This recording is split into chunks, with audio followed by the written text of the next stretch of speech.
I'm Andre Huey, and welcome to this special edition of Newsline 360, where today we turn our spotlight on agriculture, an industry rooted deeply in tradition, yet constantly evolving with innovation. We're on Nevis, visiting the farm of one of the region's leading agri-entrepreneurs, Daniel Arthurton. Mr. Arthurton is no ordinary farmer. With a passion for sustainability and a deep understanding of modern farming techniques, he has transformed his land into a model of productivity and resilience. Today, he welcomes us to his farm to share this journey and some insights into the future of agriculture in the Caribbean. Agriculture. You are a full-time agriculturist. You have basically adopted a business model which obviously is working. Why do you think you have been able to find the level of success you've been able to find in agriculture, and yet there are still others who are struggling to find something that works? Well, success is relative, first of all, and I think success comes through being persistent with what you're doing, adjusting wherever you see pitfalls, and making a step in the area where you saw the weakness that you have now done something to correct it. So I think that when someone referred to success, I guess it's premised on the fact that I believe in leading by example. So I certainly think that instead of talking, that for my extension methodology, they told me that there's method demonstration and then there's result demonstration. So what I do, I try to perfect the methodology so that I can give someone a stepwise, process from how I start, whether it is selection of my seeds, my planting material, the selection of varieties, and those sorts of things, right through to the care, the maintenance and operation of the business and so forth. How do I protect the resource that I've already put, water and land and all of these things together? And then once I have gotten to that place, I try to repeat that which gave me the best result. Before we get into the nitty-gritty of your operations, there has always been the mantra that we need sustainable agriculture. We need to feed ourselves, first of all, and we need to spend more and invest more in agriculture. Both St. Kitts and Nevis, can we have a sustainable model for agriculture in St. Kitts and Nevis? Well, we have to think of several things. We have to look at our population size. We have to look at the transient population, which is that which comes through the hotels. And when we have to look at the fixed population, that is those of us who live here. Then we have to look at the nutrition that, because it becomes experiential. It becomes something that when they come, they're desirous. Like, for example, someone goes to Jamaica, they want to know that they are having ackee and saltfish. What we're saying is that whatever is the signature dishes at the time during the year, whether it's Culturama or Carnival or whatever, that people should come with that expectation that, listen, I'm in a tropical place, so I'm not going to be looking for plums, peaches and nectarines.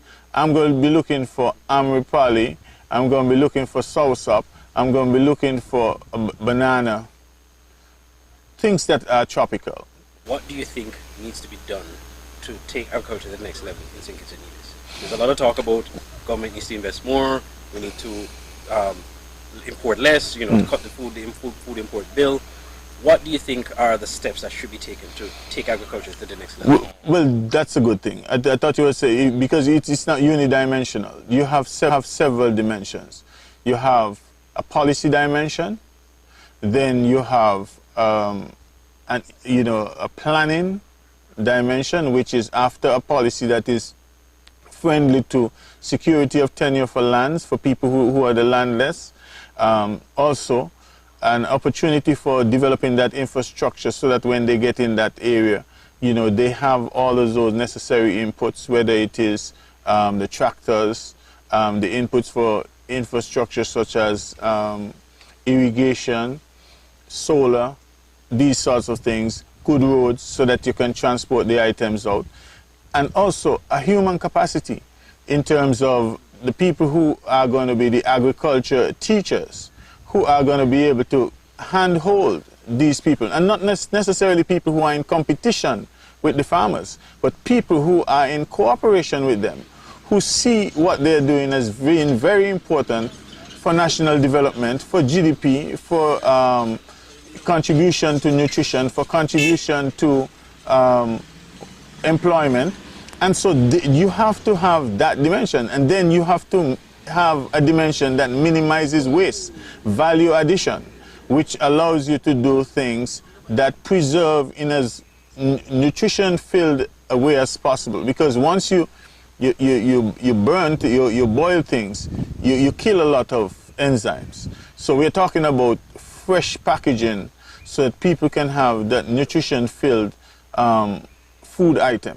So we're saying that when you have that, you must also have a post-harvest, front-of-label packaging, and markets that will welcome the products that you have, because you have shown them that you're consistent in quantity, you're consistent in quality, and you're consistent in price. All right, so before we go on the tour, you have Nevis Hydro Gardens. Just walk us through briefly on the history, how you got started. How did this come to be? Nevis Hydro Gardens is a pioneer in hydroponics, but it was on a piece of land that, you know, my father was once Christian John Arthurton was the president of the Cades Bay Farmers Association, and himself and people like John Hanley and several other, Joseph Claxton and other noteworthy farmers, crops and livestock, they came together and they procured inputs together. And they, at that time, were the beneficiaries of the 2 million gallons of water that were in the catchments up at Stonehill. And so they were able to do their production here. And then once my father passed on, I took up this land and I decided I'm going to carry the baton. And then we decided that we were going to be pioneers around 1997. January 1998 was when we sold our first set of lettuce. And so that is basically how we got here. And what I can say is that it has been an opportunity to bring technology, to bring a response to, climate change, even before there was climate change. This was actually more to be able to meet the shortfall that we used to have in vegetables during the post-March period of the year, because it was rain-fed. So that was our initial reason for getting into this type of hydroponics farming. And so we have decided to use that and many other modern technologies, which I'll be happy to go to when we go through the process. And generally, on average, what's the production like in terms of your output on a weekly, monthly basis on the various crops? Well, it varies. If you have a lot of bananas clustering and so forth, something like 8 to 10 months after they've been planted, you can have 30, 50 bunches of banana, each averaging about 20 something to 30 pounds. You can also have plantain of a similar size. We can have guava. At 54 trees, we can be doing like 100 pounds every 3 days. So it varies. Pawpaw, it depends on the density of the pawpaw population and the size of the pawpaw. You can have hundreds of pounds of pawpaw, but we've learned that you cannot produce too much, because it's very easy to flood the market in St. Kitts and Nevis, because especially during the rain-fed periods and during the periods when the active tourist season, which is October to about March. Anytime outside of that region, you can have 2 or 3 people that can effectively, if they're extremely good producers, producing a lot of the produce that you can use locally. A significant thing. I think one of your earlier questions was about imports and stuff like that. We would not be able to reduce imports. So I think that's not a practical even suggestion. But I think what it does do, there was a time when Nevis, for all intents and purposes, was self-sufficient in a lot of its meat products, because it was a cultural-led approach because we were eating what we produce. Now what is happening is that people are eating what they see on TV. And so we are led by the fads of the television.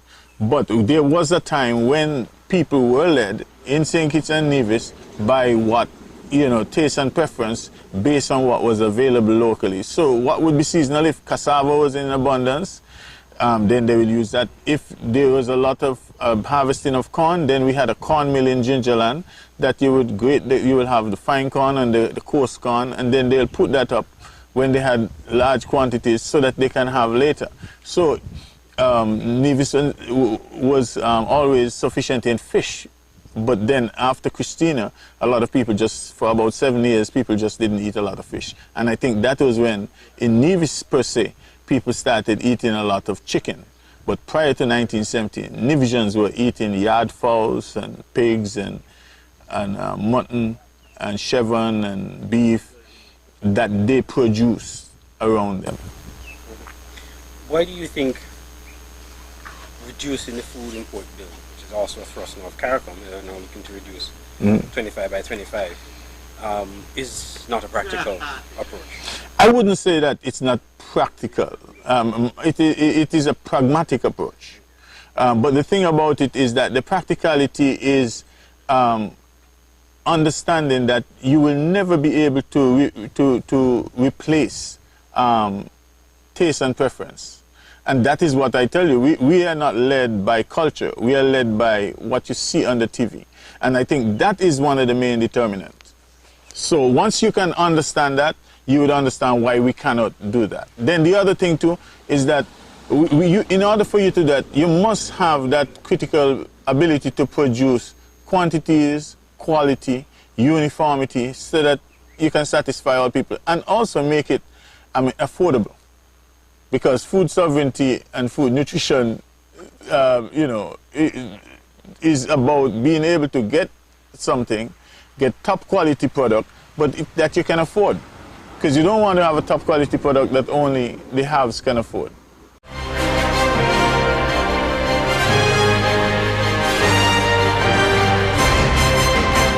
Your favorite TV shows are just a click away with TVC Plus at tvcplus.live. Stream our 24-hour live programming. Catch the latest episodes of TVC Originals on demand. Enjoy premium pay-per-view content and so much more.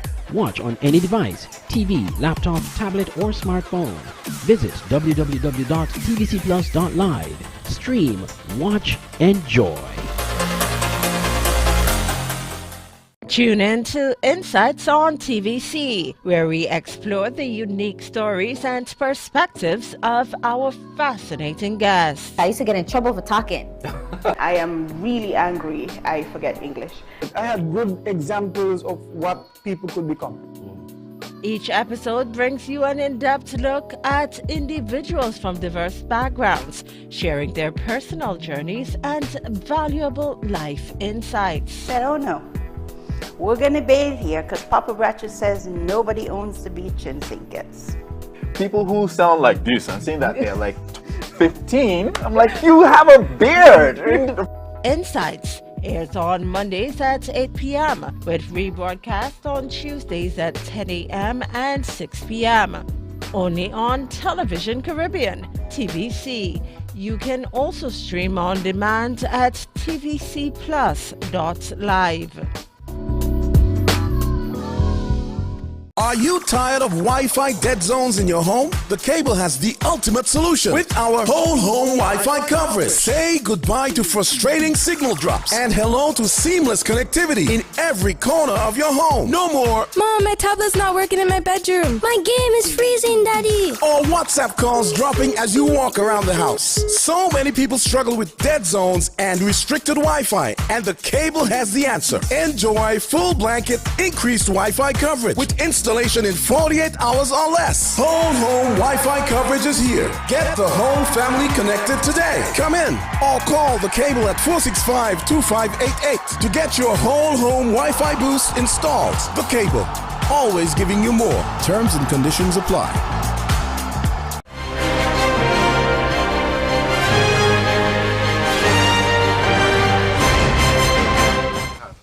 Well, we have lots of different things. We have bananas.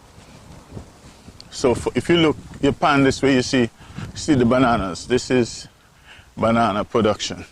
This is that's a white turmeric. It's from Indonesia. Then we have the fig tree over there.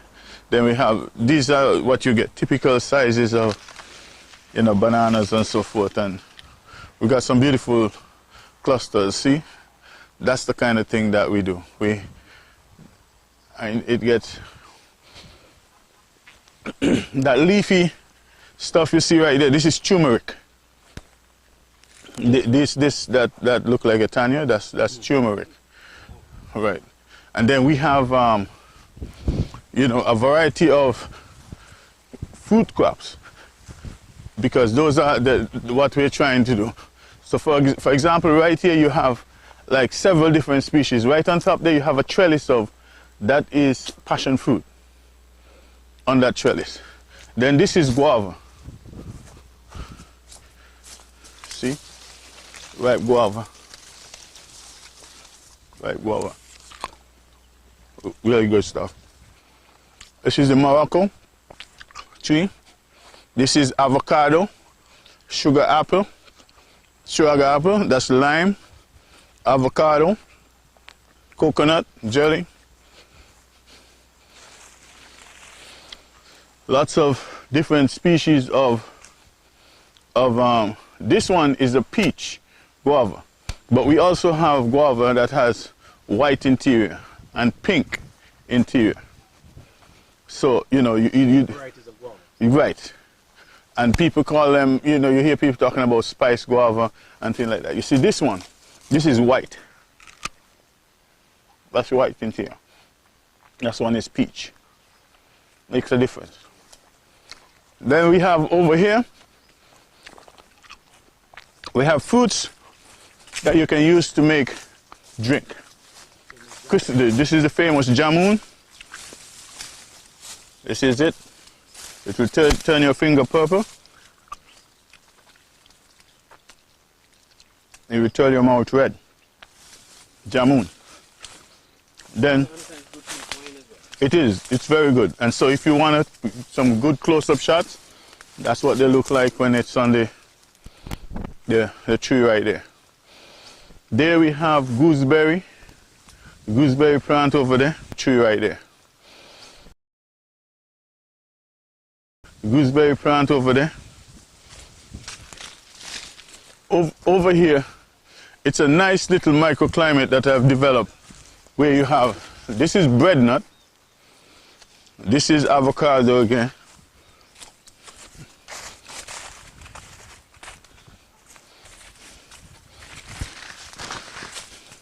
This is one of the favorite spots on the farm. People really like this one because this is man support. If you look, you see the different man support at different stages. See down here, you see small one, you see flowers, but that's what the man support. It's that round, brownish looking. See, so this in a couple of months, it will have to be about, let's say, a diameter of about 3.5 to 4 inches wide. Then we have breadfruit.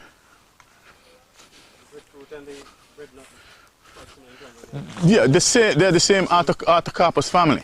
One is breadfruit, which is the big round fruit, like here. And then you have the bread nut, which has several little nuts, like finger-like stuff in it. Then you have plantain, different to the banana. But these plantain, this is, they call them different things in different countries. These are the short plantain. But we also have the long plantain that you get in places like St. Vincent. This tree is called a lot of things. It's the bay tree or cinnamon. That's what this one is. You know, if it is done in a coordinated way, then I can have my planting come in at a particular time and others can come in maybe a certain period thereafter, and we can complement each other. So that means it's not too much pressure on any single person. But a cluster of persons who are planting these things can definitely satisfy, you know, the planting need. Another critical aspect of sustainable production is knowing when to till the land and what's out of tillage. So you see right here, we till the land and we let it stay for a little while for weathering. So you see this land is already plowed and the drip lines are on it for drip irrigation. So you're seeing technology at work and you're seeing, you know, sustainable agriculture, you know, because you have that sort of system where you have the beds for planting and you have the drip irrigation lines that are there that administer the water, I mean, the root zone of the plant. So, and right next to you, there's another, a more optimized trellis on your left behind you. That's passion fruit trees. And what that does, it's for ease of harvesting. What you do is that it's spread out on a table-like surface, the trellis, and then the ripe passion fruits just drop through. Or you can walk up to it and pick it, but it's not too high. Easier for harvesting? Certainly is. That big tree in front of you there, that's a custard apple tree. And then right above it is the star apple, and then the moringa is up above it. By the way, folks, I'm DJ Marisha, based in the New York area now in St. Kitts Nevis for a bit, doing some work here. And it's amazing to see what is happening in St. Kitts and Nevis. And as I said to Brother Daniel earlier, this is the biggest secret at Nevis. I have been to other farms, I've been to Brother Mackie Truss and see his operations. And when we talk about sustainability, you guys are definitely in line to feed the nationals here without the boats coming in.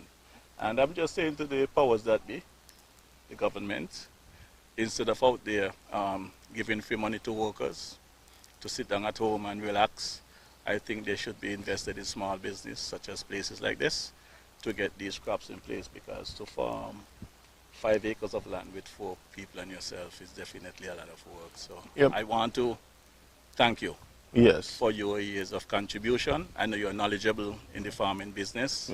And as I said to you before, I prefer to see the younger folks get involved because we are on our way out.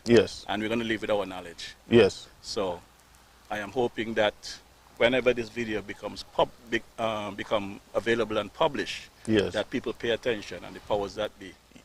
When you have an idea, I believe in leadership by example. So I would not be going out there. I also don't believe in casting pearls before swine. So I'm not going to go out there and spend a lot of time telling people to try to convince them if they're not interested. So when people are interested, and so I have a lot of children that come here. A lot of the schools I've had from CFB comes every year, and at least the high schools, they come every year. But that's how I like it, because I think those minds you can mold. Some of the other minds, they're too old. So they will not be, they'll be resistant to that sort of thing.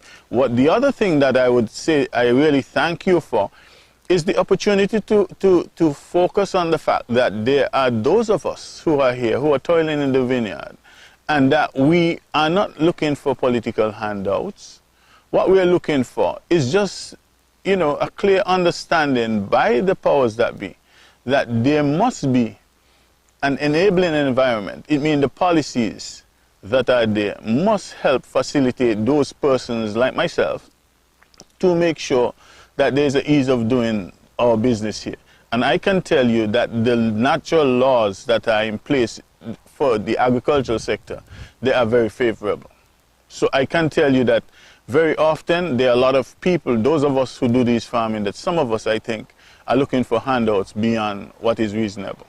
But my thing is that what I would like to see is the timely delivery of the services, or the timely procurement of inputs, that if we want to buy them out of our own pocket. I'm not speaking about the mendicancy which has been developed where people are expecting government to come and give them something and send people to plant their seeds and help them do their harvesting. I'm talking about just making sure that the inputs are procured and at the agricultural stations so we can purchase them with our resources. This is my seedling area. So I plant here and then I transplant, and then I plant them out here on both sides. If you look up, you see all of that area to be planted. So all this area will be lettuce? Oh yeah. Greens of different type, not just lettuce. Might see arugula and other things, all resources. That is that, and then when we ask for the services of the equipment, you know, whether it be plows, harrows, whatever, that we can get that. And like I spoke to Mr. Huey and said to him, the issue of security of tenure of land, it is a troubling problem. And so there are going to be people that are going to need land, but I think it should always be, there should be some means testing.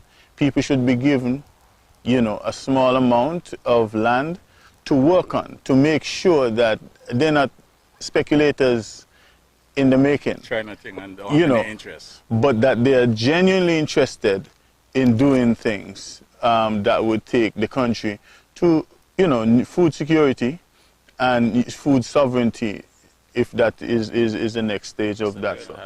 Yeah, we have a policy where, you know, people can come and do the farm gate purchase. And, you know, we have, like I said to you, we've been doing tours for the children because we feel like this is something that should happen. I can say to you, since you're asking that right now we are engaging a couple of big institutions, which I cannot speak their names as yet, that we will be taking them to and giving them a tour where we'll be showing them different species that are available. And on this piece of land, I'll probably show them something like between 36 and 42 different species of crops, you know, to show that we have that biodiversity. So that, for example, we have shaddock. We have a shaddock tree over here. That's a young one. And then we have the English plum, and we have, you know, different things here. So that we are making sure that, I mean, when individuals come, things that they've heard about that they haven't seen, they'll be able to see.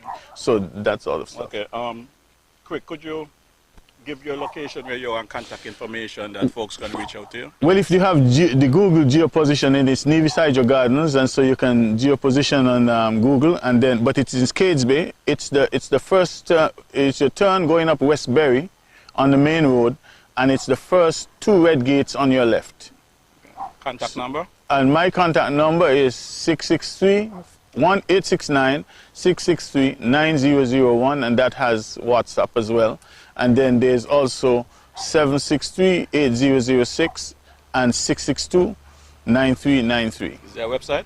Yes, we do. Nevis Hydro Gardens. Okay. So you are welcome to go and visit, and you can actually, you will see a good evolution of what we have done over time. You will see when we just had bare lands, and then we put up the shade houses, and you saw when we had vertical vegetation growth, and then we've changed that to then we have flat areas. So NevisHydroGardens.com. Yes. From innovation to inspiration, Daniel Arthurton's farm is more than a place of production. It's a testament to what's possible when passion meets purpose. That's it for this edition of Newsline 360. I'm Andre Huey. Thank you for watching.